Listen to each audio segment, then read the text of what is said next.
ఇంకా ఇచ్చినా చచ్చినా నువ్వే ఇవ్వాలి, నువ్వు నాకు ఉద్యోగం ఇవ్వాలంటే భూమి మీద ఇంకెవడు ఇయ్యడు అని చెప్పి 7వ తరగతి దగ్గర పోతే ఇట్లా ఆఫీస్ ఉంటుంది, ఆఫీస్ రూమ్ ఉంది. ఆ ఆఫీస్ రూమ్లో ఎవరు నాకు తెలియదు, ఆఫీస్ అని రాసి ఉంది. అది చదువుతాను కూడా మనకు 5-6 నిమిషాలు టైం పట్టింది. ఆ డోర్ తీసి లోపలికి నొక్కి డోర్ పెట్టిండు ఆయన. నేను లోపలికి పోయి లేవగానే వెల్కమ్ మిస్టర్ సైజులో టేక్ యువర్ సీట్ అన్నాడు ఆయన. నేను ఇప్పటిదాకా బయట పీకిలాడిందే ఈ లాంగ్వేజ్ తో, సార్ నాకు ఇంగ్లీష్ రాదు, నువ్వు మళ్ళీ అదే మొదలు పెట్టినావు, నువ్వేమన్నా చేయి నాకు ఇంగ్లీషు ఉద్యోగం అయితే కావాలి. డోర్ పెట్టి గడి నేనే పెట్టినా. ఎందుకు పెట్టినా అంటే ఇవాళ సాగురేమో తెలుసుకోవాలి, ఉద్యోగం ఇచ్చినా అసలు ఏదన్నా గట్టిగా డిసైడ్ అయితే భగవంతుడు తదాస్తు అంటాడంటే అవునా నాకు తెలియదు, కానీ ఆ రూమ్లో నాకు తెలిసింది. నేనేమనుకున్నా అంటే ఇలా జాబ్ ఎట్టి పరిస్థితి రావాలని ఫిక్స్ అయినందుకు దేవుడు నాకు 2 వరాలు ఇచ్చిండు ఆ రూమ్లో. మొదటి వరం ఏంటంటే నేను తెలుగు బాగా మాట్లాడతా, అది ఆయనకు బాగా అర్థమవుతుంది. ఆయన తమిళ బ్రాహ్మణ్, తెలుగు బాగా అర్థమవుతుంది కానీ తిరిగి మాట్లాడాలి. ఇది మొదటి వరం నాకు. 2వ వరం ఏంటంటే ఆయన ఇంగ్లీష్లో ఇరగదీస్తాడు, అది మనకు అర్థం కాదు.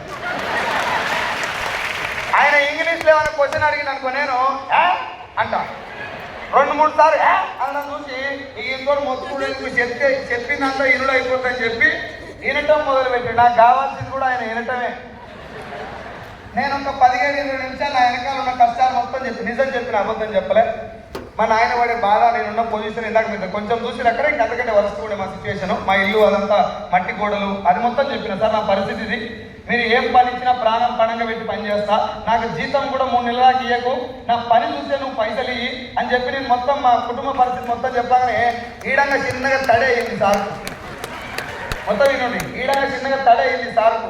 ఎవరైనా ఆ కంపెనీ ఎండి తడి అయింది కానీ ఏం చెప్పాలో అర్థమైతలేదు. ఈడ తడి కాగానే నాకు అర్థమైంది, పని అయిపోయింది మనది. మోసం చేయలేదు సార్, నేను నిజం చెప్పిన, నాకు ఉద్యోగం ఎంత ఇంపార్టెంట్ ఆయనకు చెప్పినా ఆయనకు కావాల్సింది కూడా నాలాంటి కానీ నాకు ఇంగ్లీష్లో చెప్పొస్తలేదు. అది ఆయనకు అర్థమైపోయింది. 4,500 ఉద్యోగంతో కన్ఫర్మేషన్ చేసి నేను బయటికి గాంధీనగర్ సికింద్రాబాద్ నుంచి మన దిల్సుఖ్ నగర్ దాకా పరిగెత్తుకుంటూ వచ్చిన. జాబ్ వచ్చిందన్న సంతోషంలో. సంతోషం ఒకటి, జైల్లో పైసలు పడే ఆటో కిరాయిలు 7.5 ఉన్నాయి, 7 రూపాయలు ఆటో పైసలు ఉన్నాయి. ఆ సిచ్యువేషన్ ఇంటికి పోయి రూమ్లోకి పోతే 4 ఉన్నారు నా ఫ్రెండ్స్ నాతో పాటు, నేను కాకుండా 4. ఏమంటారు సార్ ఫ్రెండ్స్ ఏమంటే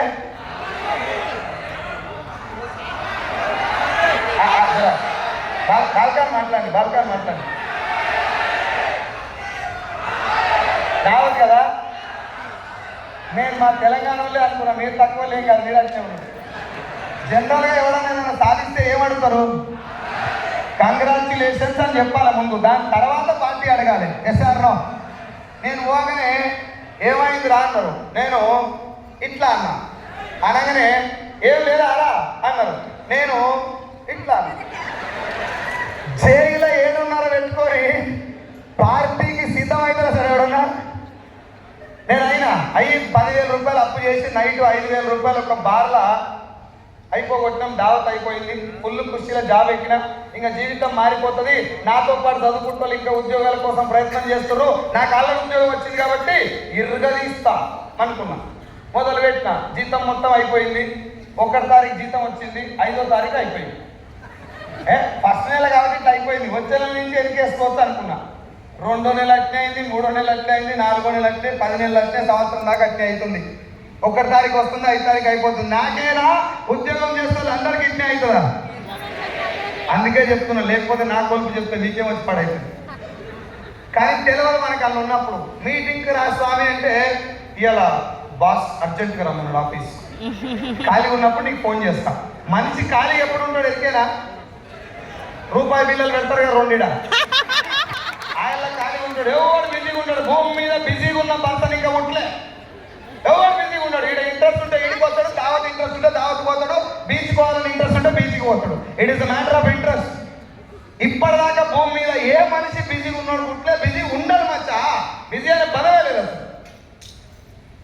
నేను ఏమంటారు జాబ్ చేసే క్రమంలో ఇట్లా డబ్బు వస్తుంది, ఏమంటారు శాలరీ వస్తే సరిపోనప్పుడు నేనేమనుకుంటున్నా అంటే ఖచ్చితంగా శాలరీ పెరిగితే లైఫ్ మారుతుంది, జీతం పెరిగితే లైఫ్ మారుతుంది, ఇంకా వేరేది ఏం చేయాల్సిన అవసరం. మా సార్ కూడా అట్లా చెప్తున్నాడు, మా బాస్ సైదులు, ఇక నీ జీవితం మారే